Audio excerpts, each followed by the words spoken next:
I'm going to help you help yourselves. I know you guys have been through leasinguniversity.com. You're going through the portal. It's awesome. It's great to train in blocks like phone training. It's great to train in handling objections. It's great to train in closing. I want to just give you some tips today, just general. We're going to kind of mix and match it. We're going to kind of just bring it all in. Just a few tips. Are these the top tips? No, not necessarily. They're just things that I want to remind you of, okay? The first thing I want to remind you of when you are leasing, your job is difficult, okay? Your job is hard. There are a lot of distractions. People are under a lot of pressure. It's a good thing, y'all, if you have authority. It's a good thing, y'all, if people listen to you. It's a good thing, y'all, I'll throw in the y'all for third time. It's a good thing if you're able to clearly communicate. There is a little piece of technology out there that is going to help you with all of this. And it's not bought at the Apple store or on Amazon. Well, I guess you could get it on Amazon. It's a freaking legal pad. It's a notepad and it's a pen. It's a sword and a shield. Now, if you notice in my hand, I have a Sharpie. Am I asking you guys to have Sharpies? No. What I am telling you is if you are not incorporating this in your day-to-day in the leasing office, you're killing yourself. You're absolutely making your job way too hard. Why? Check this out. Let's just run a little experiment here, right? Let's say I'm skillful. Skillful thing to say. What can I get you information on?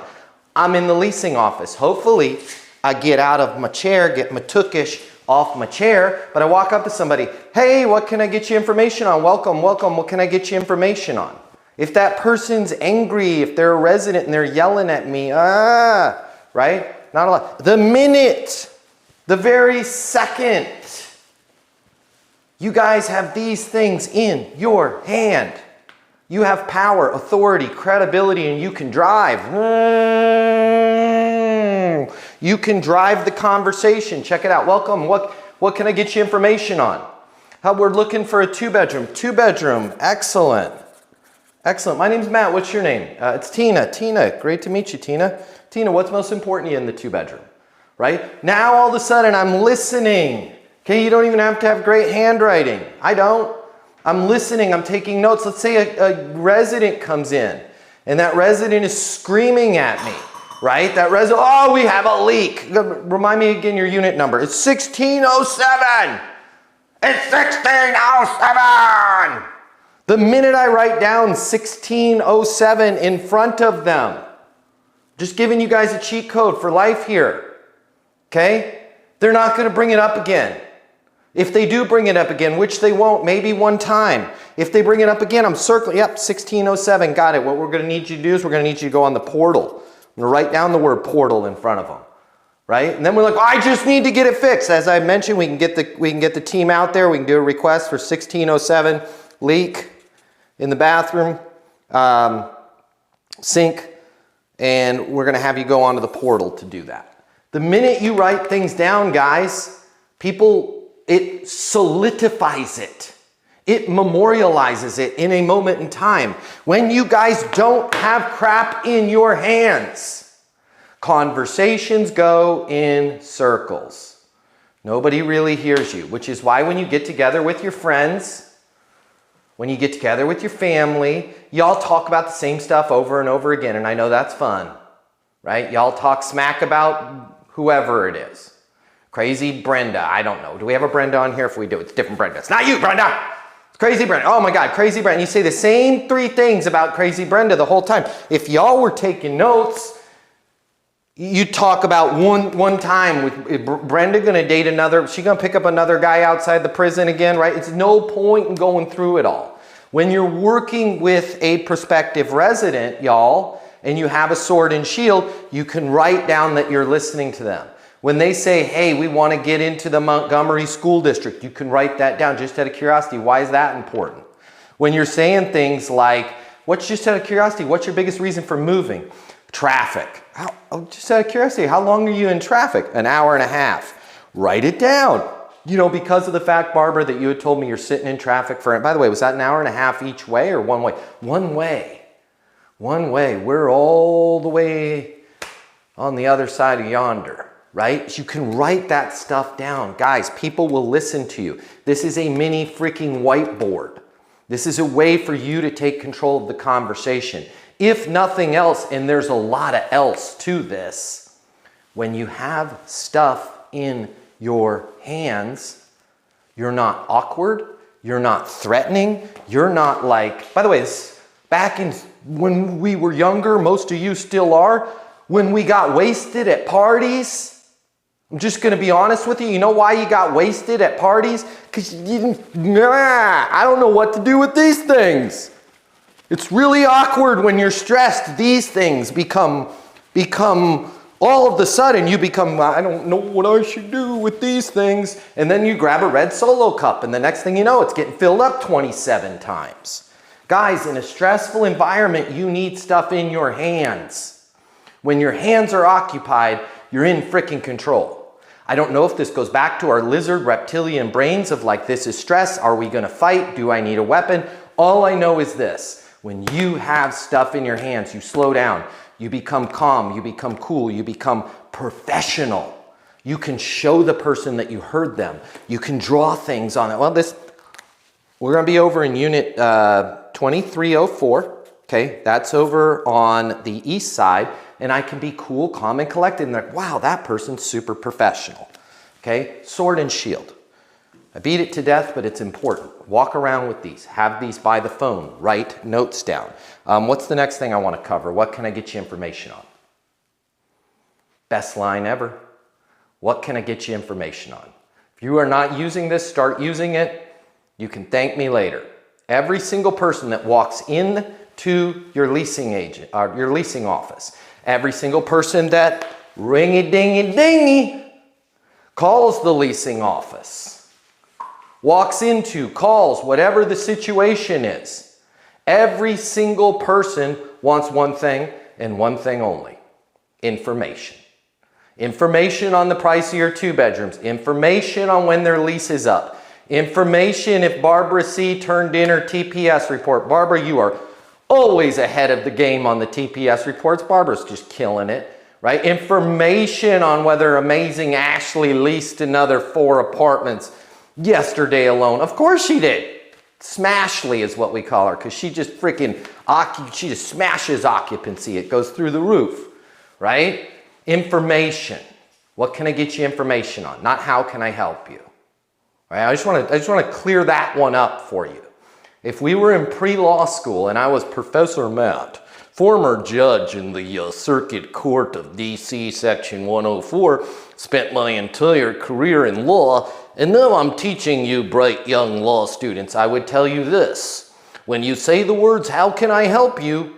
That's what we call an implied guarantee. Implied guarantee. It means you're implying that you can guarantee that you can what? Help them. And when you say things like, how can I help you? And you wonder why people are difficult with you, when you wonder why people are short with you, when you wonder why people treat you like a robot, like freaking ChatGPT, it's because you speak words like, how can I help you? And if you can't deliver as fast or faster as AI, the answer for them, they get upset with you. We're here to have conversations. What can I get you information on? That puts you in control. Because if I say, how can I help you? And let's say it turns out it was a current resident, and I've got prospects in my leasing office, and that current resident wants to complain about little Randy in 302 with the trombone lessons. She's had about enough of Randy's trombone. And I start that call with, how can I help you? How do I uncouple myself from that? I can't. It's very difficult, right? Because I said, how can I help you? And now Lisa with the supersonic ears is tired of hearing Randy Jr.'s trombone next door. I have to have that conversation or I have to awkwardly disengage. But if I say, it's a great day at Meadows, what can I get you information on? Hey, it's Lisa, the trombone's going again. Lisa, I'm happy to help you with that. I've got a couple people here in the leasing office. As soon as I finish up, let me give you a call directly. What's the best number for me to call or text you? Right? If I say, how can I help you? It's hard for me to disengage. And when you say, what can I get you information on? People, they don't hear that as often. When they hear, how can I help you? They're like, salesperson. Heard that at Banana Republic. Heard that when I walked into the Walmart, right? We hear that every day. But when we hear, what can I get you information on? It causes the person to think, yeah, I was calling about your 2 bedrooms. Perfect, 2 bedrooms. When you say 2 bedroom, can you give me a specific example of what you're looking for? Right? You're able to have a more skillful conversation. You're in control. Okay? The person asking the questions in every conversation is in control. When you say, how can I help you? That's not really even asking a question anymore. That's like, hey, or what's up? Okay? It's just become slang for like, I'm a salesperson, boss me around. So change it to, what can I get you information on? Every phone call, what can I get you information on? Colleague walks into your office, right? Let's say you're busy. Member of our maintenance team walks into the office. Hey, Julie, what can I get you information on? Javier, what's up? What can I get you information on? It gets the conversation down to business, right? We're here to do business. What's your biggest reason for moving? What a great question that hardly nobody asks. I'm going to give you guys a little tip. Tell your marketing department to cover their ears because I don't want to offend them. Okay? Marketing is awesome. They are wonderful. I love the rooftop saltwater dog wash. It's amazing. I love the resident events. They're great. Now I'm just going to be real with you. All that stuff is fantastic. It's dynamite. It's fabulous. However, nobody moves to anything. No, nobody talks about that. Nobody talks about that, but your boy Matt Easton from Leasing University does. Nobody moves to a rooftop saltwater dog wash. Nobody moves to resident events. They move away from stuff. Ah, man, the trombone kid next door to me, haven't slept in a month. I'm moving away from my crazy roommate Todd, who's never gonna get a job and his grandma pays his rent. He just plays video games. I'm moving away from the traffic. I'm moving away from where I had to live with my old job. Okay? We spend too much time talking about these 3 things. Us, and us. We've got a rooftop saltwater dog wash. We've got resident events. We're a LEED Green certified building with a 99 walk score. And not enough time talking about these 3 things. Them, and them. A dynamite question to ask, y'all. Just out of curiosity, what's your biggest reason for moving? Right? If you guys are uncomfortable at all, and by the way, if you want to be skillful in real estate, get comfortable asking slightly uncomfortable questions. The best service you can ever provide is on the other side of an uncomfortable question, or at least you perceive it as uncomfortable. They're not going to. So if you're uncomfortable asking, right? What are you paying in rent right now? What's your biggest reason for moving? When's your current lease up? Right? Any question in your personal life or your professional life that you're like, I don't know if I should ask that. Just put this little softener in front of it. Just out of curiosity. Now it becomes what, Barbara? It becomes just out of curiosity. It becomes conversational. Barbara, what are you paying in rent right now? Matt, I'm paying Nunya. Nunya? What is she paying? Not any rent? No, Nunya business. Show me the 2-bedroom. Versus, Barbara, just out of curiosity, what are you paying in rent right now? $2,300, right? I could go up to $3,000, but I really need a better place. I mean, it's terrible where I'm at right now. When you say it's terrible where you're at right now, can you give me a specific example? Right? What's your biggest reason for moving? If you're afraid to ask it, put just out of curiosity in front of it. People are going to start telling you the real story.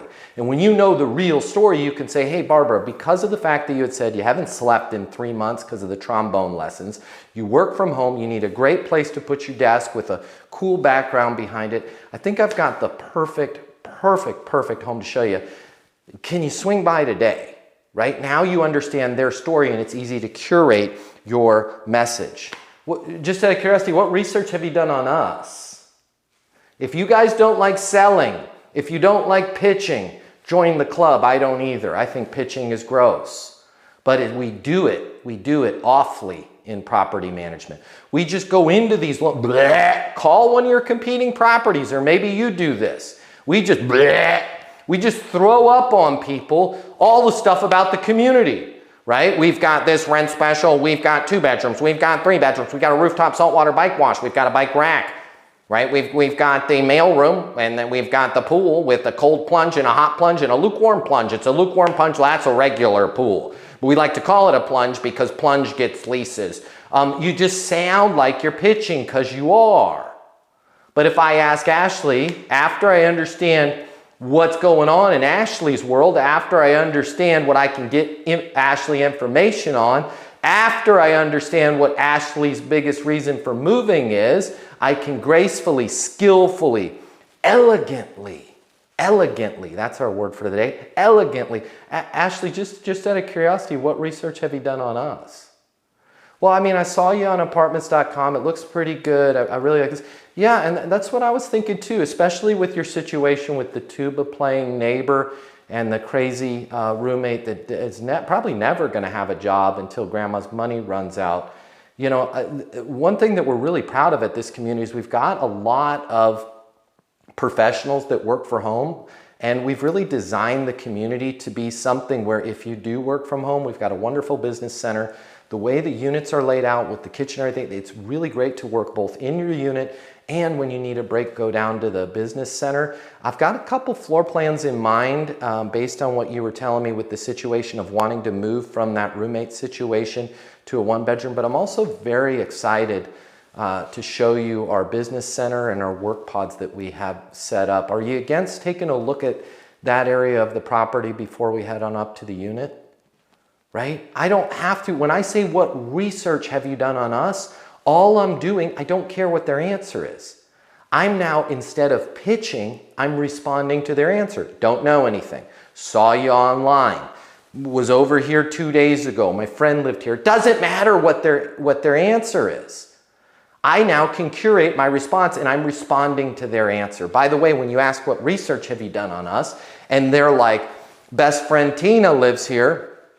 Tina Medina, crazy Tina Medina is my best friend. I want to live right next door to crazy Tina Medina because she makes a freaking mean mojito, right? Oh, yeah, 408. I know it just came up. It was Todd. His grandma cut him off. He had to move out. I want that unit. Cool. Does it make sense for me to get you started on the application? When you ask somebody what research have you done on us, they'll also simultaneously, without even being aware of it, tell you where they're at in the sales process, how much they know, and you don't have to oversell them, okay? Does it make sense to go sign the lease?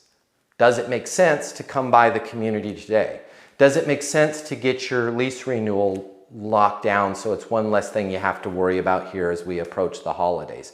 Does it make sense to? You guys should be using this a minimum of 3 to 57 times a day. Why?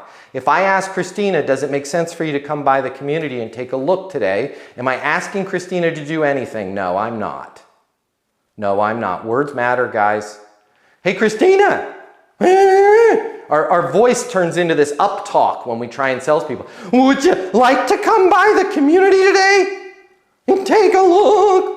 Because we get nervous and we want to sound pleasant. It's stupid. You sound stupid when you let your voice change like that. Just use your normal voice. You don't need to sell Christina on anything.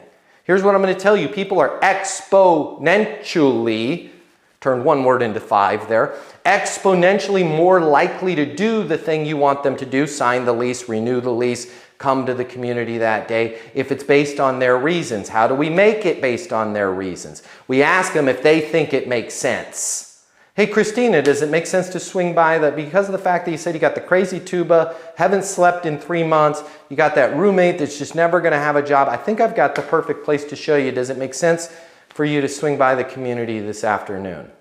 Yeah, congratulations, you made a great decision. I'll see you around 3 o'clock, right? They're going to be more likely to do it. Here's the other cool thing that Barbara knows, I know, you guys know. If you don't know now, you know. If they say no to doesn't make sense, it don't matter, because they have not rejected you on doing the thing you want them to do. It's a freaking timing question. Okay? Christina, do you want to renew your lease? No. Why not? You don't want to move. It's expensive. But I'm toast, because she just said no to what? Renewing her lease. But if I say, hey, Christina, does it make sense to renew your lease? And she says no, she's saying not right now. You want to live in the zone of not right now. As a broke kid with a mom that made $4,000 a year, I learned, by the way, she was from Boston and she wasn't afraid to smack a fool. Okay? I learned I wanted to live in the zone of yes, didn't happen very often, and not right now. I wanted to stay out of the no zone, right? Hey, Mom, does it make sense to give me 75 cents so I can take the bus? No! Got it, Mom. I mean, it's 11 miles to the school thing that I'm doing. What's a good next step? Well, I mean, you can't walk on the highway. The social services is going to come talk to me again. I don't know what kind of sissies they're trying to... How much is it again? Right? It's easier because she said not right now, right? So when somebody says no to doesn't make sense to come by the community, got it, what's a good next step? Right? You guys are going to be shocked at far too often, both in your personal life and your professional life. You are right there. You are right on the precipice of getting what you want, and your little freaking negative mind, I've got one too. I'm not talking smack about you. We've all got one. We're pessimists. We're negative. We think the deal's not going to happen. Does it make sense? Hey, do you want to come by the community today and take a look? No. Oh, I'm not getting this lease. Versus, hey, does it make sense for you to come by the community today and take a look? No. Got it. What's a good next step? Anyway, I can just fill out the application online. I'm super, super busy. I love the photos. Man, I just got to get this thing knocked out. Absolutely, 100%. Congratulations. You made a great decision. I'll shoot you over the app right now. Right? What's a good next step if somebody tells you no? If they go, I don't know, point the dang question at yourself. Because why? Because people love to boss people around. Right? That sounds like this. Does it make sense for you to come by the community this afternoon and take a look? No. Got it. What's a good next step? Man, I don't know. I'm just starting my research. Totally understand. What's a good next step for me? Can you email me the floor plans and then give me a call, I don't know, like 4:30 today? I'm going to look at everything over lunch. Absolutely. Right? Let's say they still say, I don't know, to you pointing the question at yourself. Now we're getting down into like 1% of the population. Will not boss you around, doesn't know what a next step is. They're just frozen. Now you've earned the right to set a next step. That sounds like this. Hey, does it make sense for you to come by the community a little bit later this afternoon? No. Got it. What's a good next step? Man, I'm not sure. I'm just busy. I'm just starting my research right now. Totally get it. Totally understand. What's a good next step for me? I just don't know. I'm just really getting started. Hey, I've got it. How about we do this? I'll shoot over an email with the floor plans we were discussing, and then, what's today, Wednesday?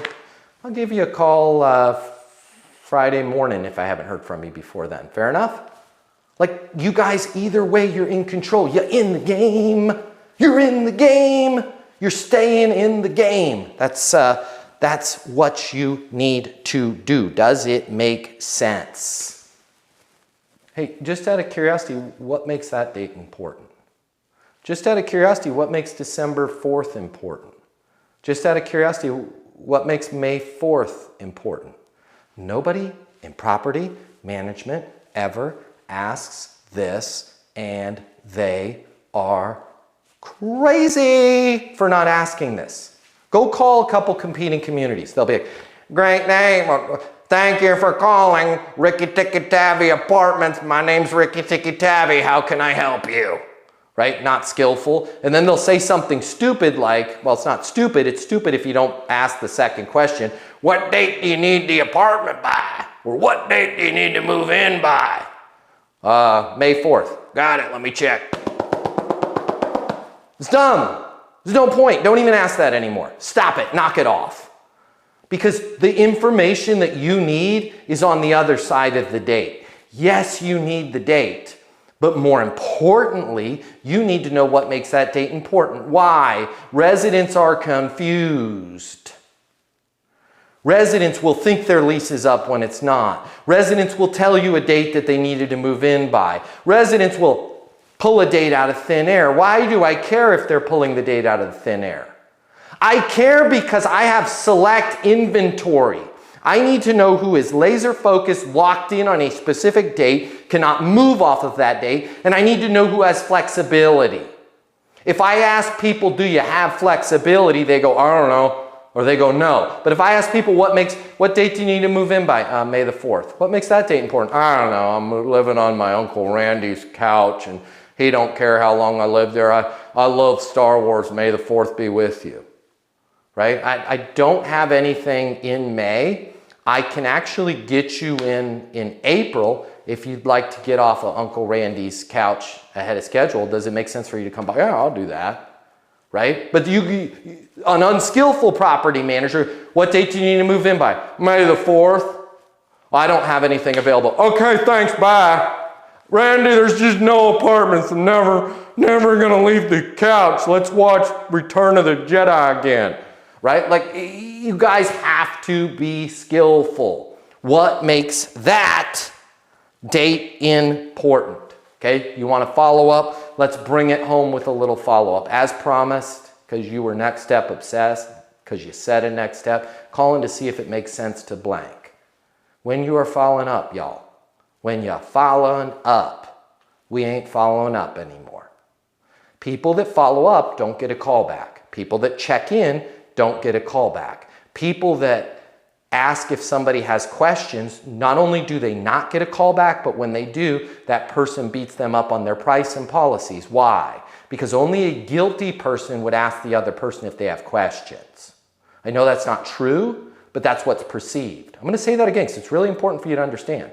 If I give Ashley a lease agreement, and I say to Ashley, does it make sense to get the lease agreement signed so we can get you in here and you don't have to deal with that crazy tuba sound anymore? We're on target. But if I give Ashley a lease agreement, go, hey, Ashley's calling to see if you had any questions on the lease agreement, Ashley's going to be, there's something in there they're trying to slide by. And they want to know if can you guys waive the security deposit? Now you're in a tough position. By the way, if Ashley wants to know if you can waive the security deposit, she will ask it preemptively. You don't have to bring that thing on. But when you ask people if they have questions, they make stuff up. By the way, the reason why they didn't call you back was never because they had questions. It's because they're lazy. Nobody admits they're lazy. Nobody admits they're unprofessional. Nobody admits they should have called you back and they didn't. So if you ask a lazy, unprofessional person that didn't call you back if they have questions, guess what they'll do? Oh, yeah, I just wanted to know if you had anything for less money. Like, they'll make stuff up. It makes your job hard. When you follow up and check in along those same lines, the rules, I'm sorry guys, as my mom, she doesn't smoke anymore, but she had those long ass cigarettes, the mile-long cigarettes. And every now and then, like a freaking Jedi, she'd give me some words of wisdom. One of them was, Matthew, life isn't fair, right? Life isn't fair. You don't need shoes. Life isn't fair. Go buy me some Benson and Hedges 110s. Life is not fair, guys. And when you follow up and check in, the unfair thing that happens to you is you are, unbeknownst to you, setting the rules of engagement are, you're going to keep calling that person until they feel like answering. Okay? You basically said that. I'm following up. I'm checking in. How can they not perceive that you're not going to continue to follow up or check in? The only way you can do that is if you say, this is the last time I'm going to call you, which now you sound like a desperate psycho that got their number at a bar, right? Like, you don't want to sound like a desperate psycho that got, this is the last time I'm calling you. If you don't want to go out with me, buzz off. And then they call you 37 times after that. Yeah, that's what happens. So we're not following up or checking in. As promised, calling to see if it makes sense to sign the agreement on that 2-bedroom so you can get away from the tuba noise and finally get some sleep and enjoy working from home. I'm here in the leasing office, 303-803-7372. As promised, calling to see if it makes sense for you to come by the community, take a look at our 1-bedrooms that we have are perfect for professionals like you that are trying to get away from roommate situations and tuba noises. I'm here in the leasing office, 303-803-7372. Don't follow up, don't check in, focus on what they need to do. Come to the property, sign the lease agreement, renew their lease. okay? Guys, I covered a little bit there and I also covered a lot there. You guys pay attention to this stuff. You guys implement some of this stuff. Sword, shield. Does it make sense? What can I get you information on? What's your biggest reason for moving? Any of this stuff, your leasing life will get a lot easier. Does anybody have any questions from me before I let you awesome people go? I love you guys. Be great. Get those leases. Anybody need anything from me? Unmute yourself. The way people rent apartments has changed. Today's renter has access to more information. Today's renter has more choices. The apartment industry needs you. Studies have shown that moving is the most stressful life event. The old sales training, well, it just doesn't work today. I'd like to teach you how to take the stress out of leasing apartments in a way that's meaningful to you and your renters and get you 7 times more leases. I'll show you how the perfect leasing process works. I'm gonna walk you through everything from answering the phone to closing the lease. I'm gonna show you how to determine your prospects' wants and their needs so that you can build value in your apartments. You will learn how to handle any objection or complaint. I'm gonna show you how to connect with your renter so it's easy for them to rent with you. I've taught the best property management companies and thousands of people just like you how to lease apartments. Property management is complicated. I'll simplify it for you. There's more competition than ever before. I'm gonna show you how to be number one. All of a sudden, your career, it's gonna make perfect sense. Even if you've never worked in sales or property management before. And for the advanced property manager, I'm gonna show you how to take things to the next level. Leasing University is a new, simple, step-by-step process that's effective. We're gonna help you become a rock star in property management. I'm Matt Easton, and this is Leasing University.